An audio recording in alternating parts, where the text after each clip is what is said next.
I never thought this would happen to me. One moment I was just trying to get by, working 2 jobs, making sure my son had what he needed. The next, I was in the middle of a courtroom, facing accusations that felt like they could break me. And then my son stood up. It all started in a small town where everyone knew everyone. I wasn't rich, never had been. And there were days when I wasn't sure how I'd make ends meet.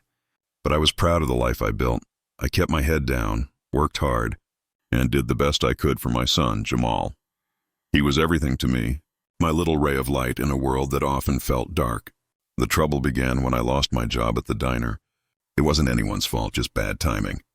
The owner shut down because business wasn't good, and I was left scrambling to find another job after weeks of searching. I finally found an opening as a janitor at a local law firm. The hours were long and the pay was low, but it was something. It meant I could keep a roof over our heads. One evening I was finishing my shift, cleaning up the back office, when I noticed something strange. A purse was left on one of the desks, tucked into a corner, like someone had forgotten it. It wasn't a cheap purse, the leather was expensive, the kind of thing you might see in a high-end store. I looked around, and no one was there. I wasn't thinking straight. I was tired, frustrated, and honestly, it felt like life had been piling on. One thing after another. In that moment, I just took it. I figured I could sell it and buy some things we needed. I needed to provide for Jamal, and I felt like this was my only shot. But I wasn't careful the next morning. The police were knocking on my door. Someone had noticed the purse missing, and security cameras had caught me leaving the office with it. The moment they arrested me felt like the ground was ripped out from under me. I couldn't believe it. I'd made a mistake, a huge one, and now I was facing charges that could destroy everything. My son Jamal was only 14, but he could see what was happening. He knew how hard I worked, how much I loved him, and how I'd always tried to teach him the difference between right and wrong. The guilt I felt weighed on me every second, but I didn't know how to fix it. The day of the trial came, and I sat in that courtroom feeling smaller than I ever had in my life. The prosecutor painted me as a thief, a woman who took something that didn't belong to her. It felt like everyone in that room had already decided who I was. They didn't see the woman who had worked for years, the mother who did everything for her son. They just saw the woman who had stolen. When it was time for me to speak, I couldn't. I wanted to apologize, to explain, but nothing came out. The fear of being judged was too much. But then Jamal stood up. At first, I didn't realize what he was doing. He had been sitting next to me, his eyes wide and his hands clenched tightly together. But when he stood, the whole room went silent. His voice cracked as he spoke, but he didn't back down. "My mom," he started, looking at me. "She's not perfect, but she's my mom, and she's never done anything like this before. She's worked hard every day of my life, and I know she messed up. But that doesn't make her a bad person. She's not a criminal. She's a mom trying to do right by her son. If she took that purse, it wasn't because she wanted to steal. It was because she's scared. We're poor. And sometimes people forget about people like us." The room was still. I could feel everyone's eyes on Jamal, but I couldn't look at them. I was too ashamed. Jamal went on, his voice stronger now, but still filled with the raw emotion of a 14-year-old boy who just wanted to protect his mom. "I know it's not right, but I know my mom. She's the one who taught me how to be good, how to do better, how to treat people with respect. She's not perfect, but she's mine. And if they punish her, then they're punishing me too. So if you're going to judge her, you have to know that you're judging me too." There was a long silence after he finished. People shifted in their seats, looking at each other, unsure of what to say. I don't think anyone expected Jamal to speak like that. To defend me so fiercely, I certainly didn't. But in that moment, I saw a strength in him that I hadn't realized was there. He was brave, and he wasn't going to let anyone tear me down. The judge was the first to speak, clearing his throat. "I'll take this into account," he said quietly, and just like that, it felt like a shift had slowly happened. The tension in the room lifted, though I knew it wasn't over yet. The trial continued, but something had changed. Jamal's words had made people see me differently. Even if just for a moment, in the end, I was given probation instead of jail time. The judge said it was because of my record, because I wasn't a repeat offender, and because of Jamal's testimony. I left the courtroom that day with my head held a little higher, though the weight of my actions still sat heavily on my heart. I knew I had to make it right, but I also knew that I wasn't alone. Jamal had stood by me, and that meant more than anything. I'll never forget what he said. It was a reminder that sometimes, even when everything feels like it's falling apart, there's always someone who believes in you, and that's worth more than anything money can buy. Jamal was my rock, and he still is. The months after the trial were hard, but not in the way I thought they would be. The guilt still lingered, of course. I kept replaying that night over and over in my mind, asking myself why I didn't just walk away from that purse.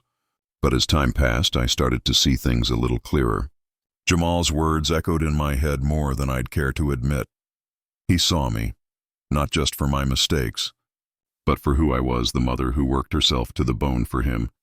And somehow, that gave me a bit of peace. After the trial, people in town started looking at me differently. Some were kind, offering small gestures of support, offering me extra hours at the cleaning job or giving me food when things were tight. Some, though, made me feel smaller. A lot of the people who had known me for years, who I thought were my friends, started to avoid eye contact or whisper when I passed by. But none of that hurt as much as I thought it would. What hurt the most was how Jamal was treated. He wasn't a criminal. He wasn't responsible for what I had done. But the whispers about his mom started to reach him. Kids at school were talking, and he came home one day with tears in his eyes, asking me why people were calling me a thief.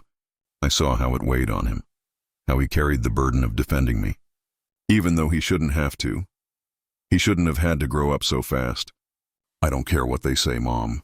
You're still my mom," he'd tell me when I asked him about it. But I saw the way his shoulders drooped when he walked into school, the way he hesitated when he saw his friends, my son, the one who had stood up for me in that courtroom, was facing something much worse, the shame that came from the judgment of others. I wanted to make it right. I wanted to fix the broken pieces, but I didn't know how. One day after school, Jamal came home with a letter in his hand. It was from the school. He handed it to me, his face tight. I opened it, expecting to see some kind of disciplinary warning or something about his grades. Instead, it was an invitation to a scholarship program. It was for kids who had faced adversity, kids who had to fight just to survive. Jamal's teachers had nominated him for it. I couldn't stop the tears. My boy, who had already been through so much, was being recognized for his resilience. The scholarship was for college, for his future, and it was a sign that people saw him for who he truly was, not for the mistakes I had made, but for the strength he had shown in the face of them. I'll never forget the day I told him about the scholarship. We were sitting on the couch, and I could see the doubt in his eyes, like he didn't believe me at first when I finally told him that he had been nominated. His face lit up, and for the first time in months, I saw a smile on his face that wasn't forced. "You're proud of me?" he asked, his voice small, like he wasn't sure if it was okay to believe it. "More than you'll ever know," I said, pulling him into a tight hug. And for the first time in a long time, I felt like maybe I wasn't the only one who needed saving. Maybe Jamal was the one saving me all along. As we moved forward, things weren't perfect. There were still moments of doubt, still days when I questioned myself and my choices. But Jamal's resilience, his unwavering belief in me, reminded me that I wasn't defined by one mistake. He was my reminder that we could start fresh, that we could keep going. I worked harder than ever, not just for the paycheck, but for Jamal. I started applying for better jobs, trying to give us the life we deserved. It wasn't easy, but with every rejection, I had Jamal there telling me not to give up. He believed in me. And that belief, that faith, was something I couldn't take for granted. That scholarship wasn't just a ticket to a better future for Jamal.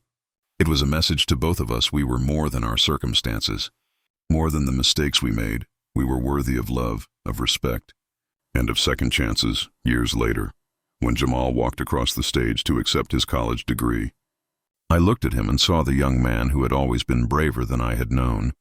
His success wasn't just his own, it was ours. He had stood for me when I couldn't stand for myself, and together, we had made it through the toughest of times. I don't know where life will take us from here, but I know that no matter what happens, Jamal and I have each other, and that's worth more than any prize, more than anything I could ever ask for. He's my hero, and I'll spend the rest of my life making sure he knows just how proud I am of the person he's become. Because when the world tells you you're nothing, sometimes all you need is one person to remind you that you're everything, and that's what Jamal did for me. As Jamal moved on to college, I found myself with more time to think for so many years. My life had been consumed with the constant grind to make sure we were both okay. I was always focused on the next step, the next paycheck, the next problem to solve. But now, seeing him thrive in a new chapter of his life, I realized that I had neglected a part of myself. I'd lost pieces of who I was in the process of being a mother, and though I loved every minute of it, there were times I wished I could have done more for me. I spent some time reflecting, thinking about what I really wanted for years. I had been working so hard for Jamal's future, but somewhere along the way, I had forgotten that I was worthy of a future too. I began taking small steps to rebuild myself, slowly but surely, not just as a mother, but as the woman I had always been before the struggles of life weighed me down. I enrolled in a community college, taking a couple of evening courses in business administration. It was a long shot, but I felt like I needed something to push me forward. Jamal had shown me what was possible with hard work and belief in something better, so I decided it was time I showed him that same drive. I owed it to both of us. There were nights I was exhausted. I still worked full-time, cleaning offices and handling whatever side gigs I could find. But I made it through every time I looked at Jamal, especially when he came home for breaks or when we talked on the phone. I felt a sense of pride that made it all worth it. He came home after his first year of college with a little more confidence in his step. "I've been thinking," he told me one night. "Sitting on the couch, I want to help people like you helped me. People who feel like they don't have a shot. People who get told no too many times. I want to help them see that they have more than one chance."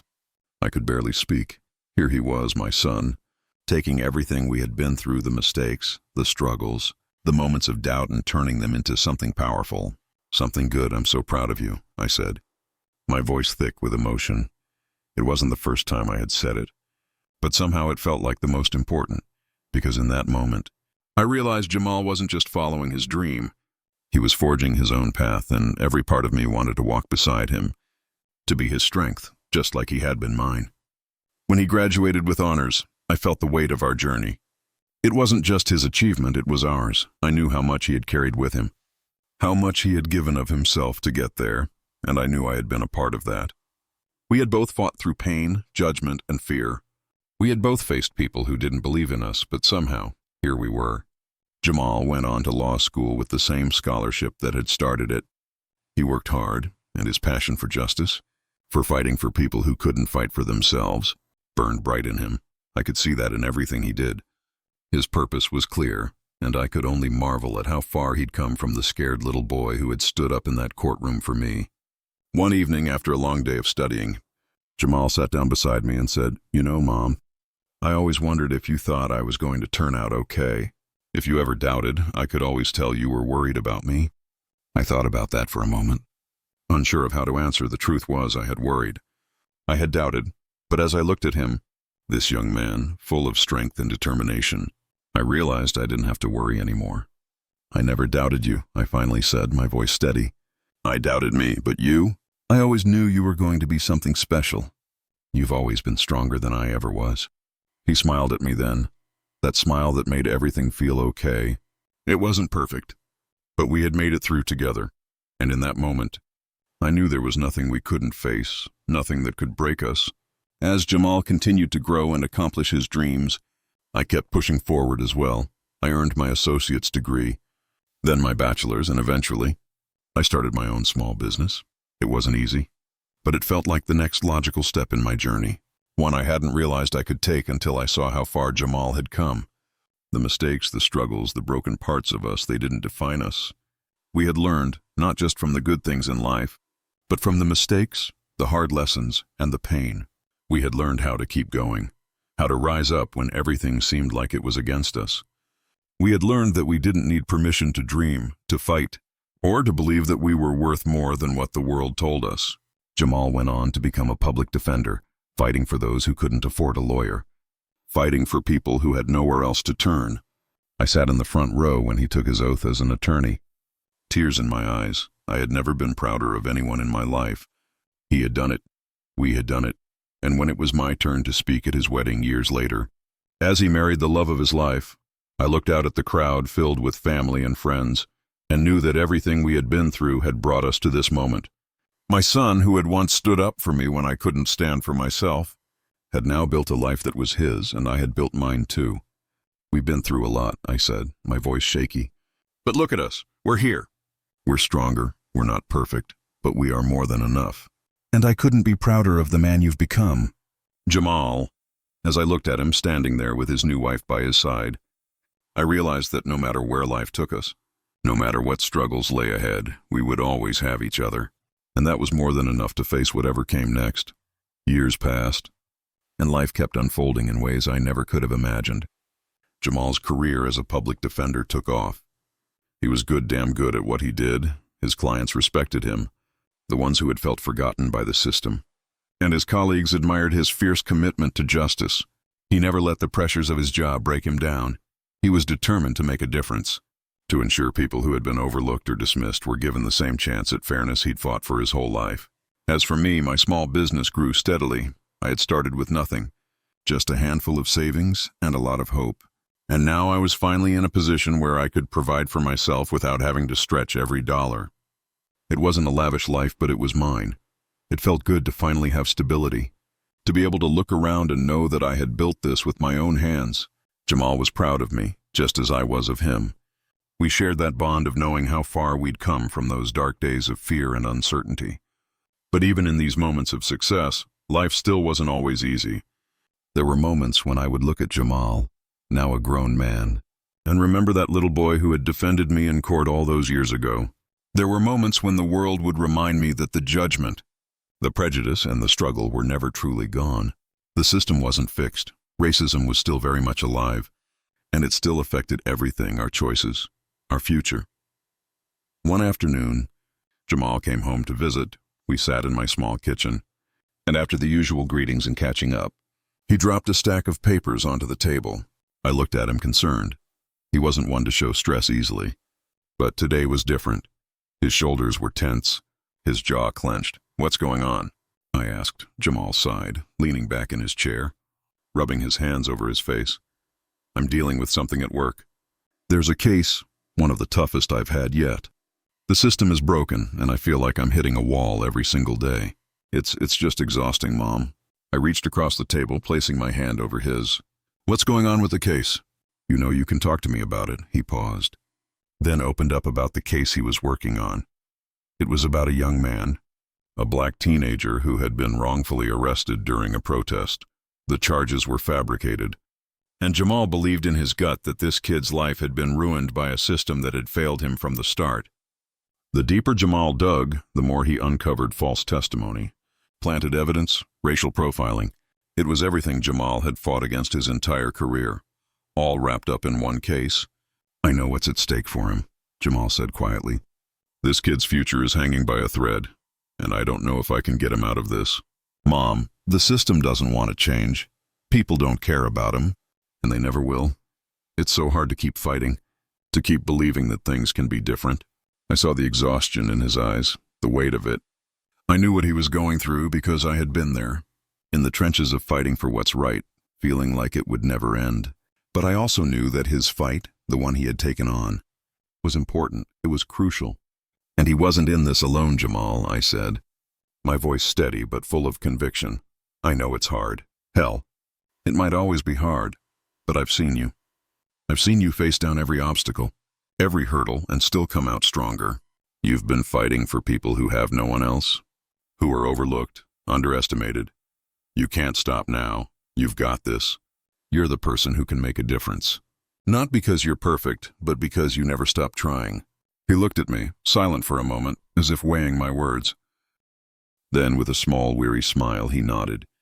"You always know what to say. I'm your mom," I replied with a grin. "It's my job to remind you that you're stronger than you think," and I meant it. Jamal had grown up to be exactly what I knew he would be, a fighter for justice, for truth. It wasn't always going to be easy. The world was full of unfairness, of prejudice and hate. But Jamal was one of the people who could stand up and challenge it, and so was I. As the weeks went on, Jamal fought that case with everything he had. There were setbacks, moments when it felt like the system would swallow the truth whole. But in the end, with the hard work of Jamal and a few allies he'd made along the way, the truth came out. The charges were dropped, and the young man was released. Jamal came home that night, looking exhausted but also relieved. He didn't say much at first, just collapsed onto the couch, and we sat in silence for a few moments. Finally, he looked up at me. "I did it," he said, his voice a mix of disbelief and pride. "I got him free." "You did," I said, my heart swelling. "You changed someone's life. You made a difference. I don't know how I did it. But I guess I just kept going," he replied. "Just like you always taught me." And in that moment, I realized something. Jamal had become everything I had always wanted for him, and more. He had faced a world that tried to hold him back, that tried to tell him he was less than, that tried to make him feel small. But Jamal had never accepted that. He had kept pushing forward, kept fighting, just like I had taught him to do. The next morning, we sat together, sipping our coffee in the kitchen. The house was quiet, but in that stillness, I felt something powerful, something I hadn't felt in a long time. Peace. Jamal had made it. We had made it. And no matter what came next, I knew we would keep going just like always. Because no matter how hard it got, we had each other. And that was enough to face whatever challenge lay ahead. The years that followed were filled with both triumphs and challenges.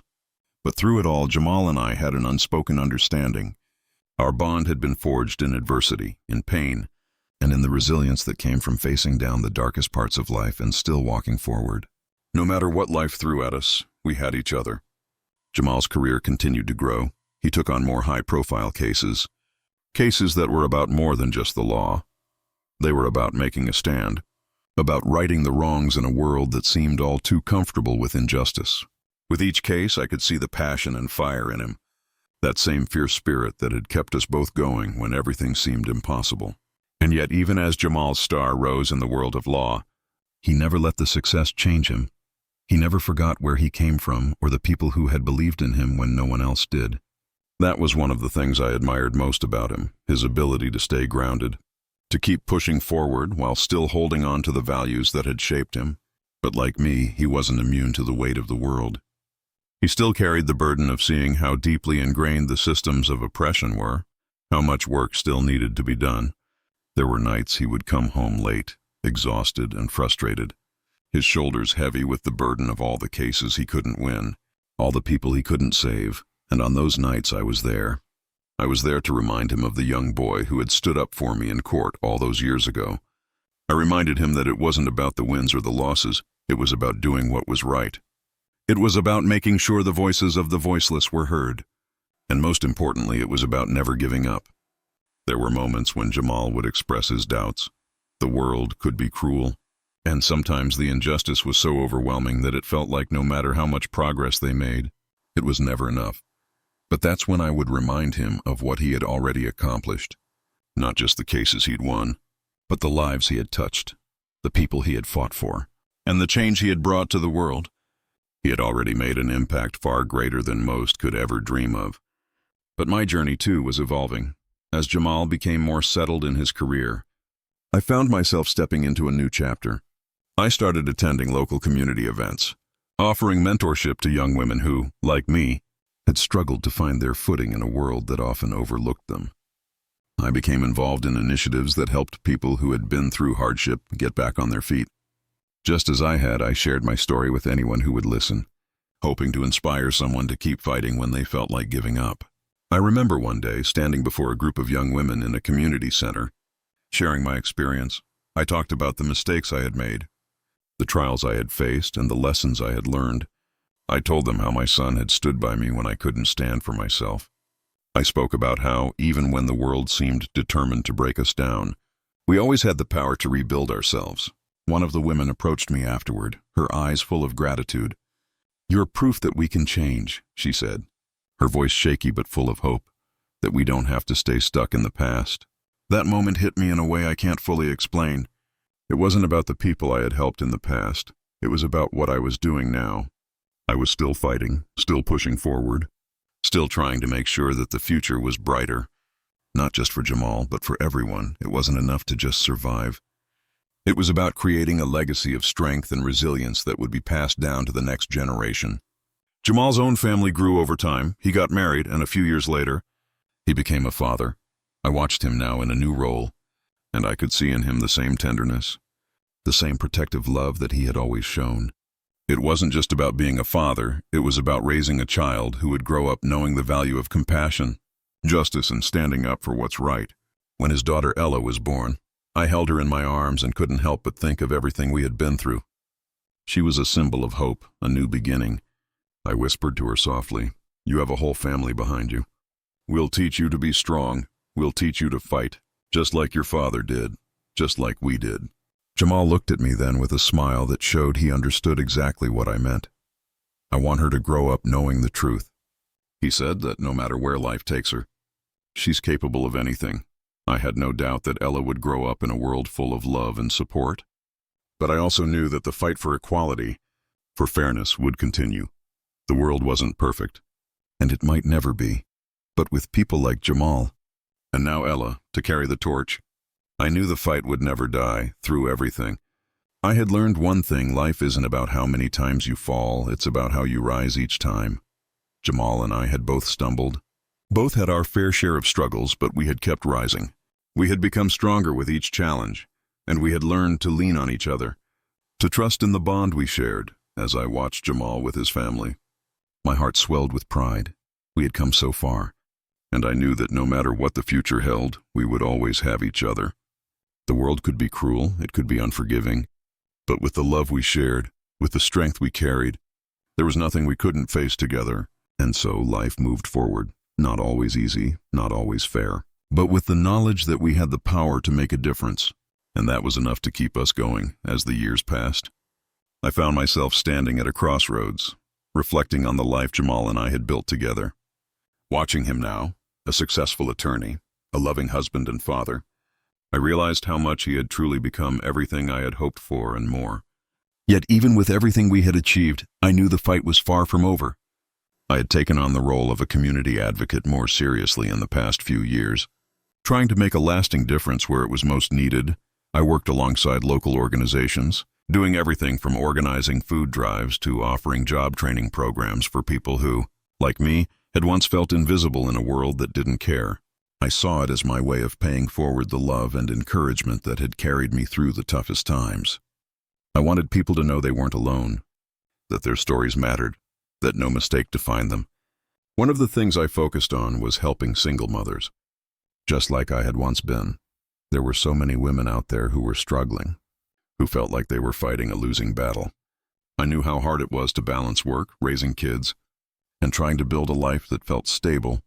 I shared my story with them, letting them know that it wasn't too late to turn things around, that they had the power to rebuild their lives. Just like I had, one of those women, Tiffany, came into my life at a time when I needed her just as much as she needed me. She was a mother of 2 young kids living in a rough neighborhood. Struggling to make ends meet, she was exhausted, and the weight of her circumstances was crushing her spirit. When she came to one of my community workshops, she was quiet, withdrawn, unsure of what she could offer. But I saw something in her, a spark of potential, even if she couldn't see it yet. It took a few months, but slowly Tiffany began to open up. She came to every workshop, asked questions, started taking small steps to change her circumstances. She applied for jobs she never thought she could get and started saving what little she could. Watching her grow, watching her confidence build, was like watching a flower bloom in slow motion. One day, she called me after she landed her first full-time job. A job she was incredibly proud of. "I don't know how to thank you, Miss Williams," she said over the phone, her voice shaking. "You believed in me when I didn't believe in myself. You showed me that I could do it." I felt my heart swell in my chest. "You did it, Tiffany," I replied. "I just helped you see what was already inside of you." And that was the truth. I didn't have all the answers. But I had learned through my own experience that sometimes all it takes is someone who believes in you to help you believe in yourself. Tiffany had taken the first step, and I had been there to help guide her along the way, just as Jamal had done for me all those years ago. As Tiffany's confidence grew, so did her desire to help others. She started attending some of my workshops to share her own story, to show other women what was possible when they refused to give up. I couldn't have been prouder of her. She had come a long way, and she was giving back in ways I hadn't expected. It was moments like these that reminded me why I kept fighting. Yes, there was still so much injustice in the world. Yes, the systems we fought against were still broken, still crushing lives, but in these small victories, in the lives we touched and changed, there was hope. Tiffany's story, Jamal's work, The young people we mentored, these were the things that kept me going. We might not change everything in one go, but one life, one step at a time, was enough. And when I looked at Jamal with his beautiful daughter, Ella, now 5 years old, I knew that the future, though uncertain, was a little brighter because of the work we were doing. Ella had grown up in a world where her father was respected for his hard work and his integrity. She would never have to face the same kind of prejudice that Jamal and I had, and that in itself was a victory. The next generation would have the tools to build on the progress we had made, to continue pushing for change. But even as I looked forward, I couldn't forget the past. It was those early days, those tough moments when Jamal and I had nothing, when the world felt like it was against us, that had shaped us into who we were. I could still feel the weight of it sometimes, the anger and the hurt that had fueled my drive for change. But now, instead of being consumed by it, I was using it to fuel the next chapter of my life. One evening, as we sat together at my kitchen table, Jamal and I talked about the future. He had just returned from a case he'd been working on, one that had taken a lot out of him emotionally. But even with the exhaustion weighing on him, he still had that fire, that passion for justice that had always burned bright. "Mom, I've been thinking about something," he said, his voice serious. "I want to start a foundation, a place where people, especially young people who face the same kinds of struggles we've gone through, can come and get help, legal aid, job training, mentorship, a place where they can see that it's possible to rise above everything." I felt tears well up in my eyes as I looked at him. This was the culmination of everything we had worked for. This was our legacy, his legacy. The things I had fought for, the lessons I had learned, were being passed down to the next generation, and they were now being used to make the world better. "I think that's a great idea, Jamal," I said, my voice thick with emotion. "I think you've just given me a new goal." And with that, our journey continued, not as a story of surviving the odds, but as one of passing the torch. I knew the road ahead would still have its challenges, its struggles and its heartaches, but with Jamal, Tiffany, and the people we had helped along the way, I knew we had started something bigger than ourselves, something that would continue long after we were gone. Together we would keep fighting, together we would build a future where no one had to face the same battles we had, and we would keep teaching those who came after us that no matter how hard it got, no matter how impossible it seemed, they had the power to rise above. We had all learned that one truth: resilience wasn't just about surviving, it was about thriving. As the years rolled on, Jamal's foundation grew, becoming a beacon for those who, like us, had been forgotten or overlooked by the system. What started as an idea born out of our shared experiences, our struggles, and the lessons we had learned had turned into something truly transformative.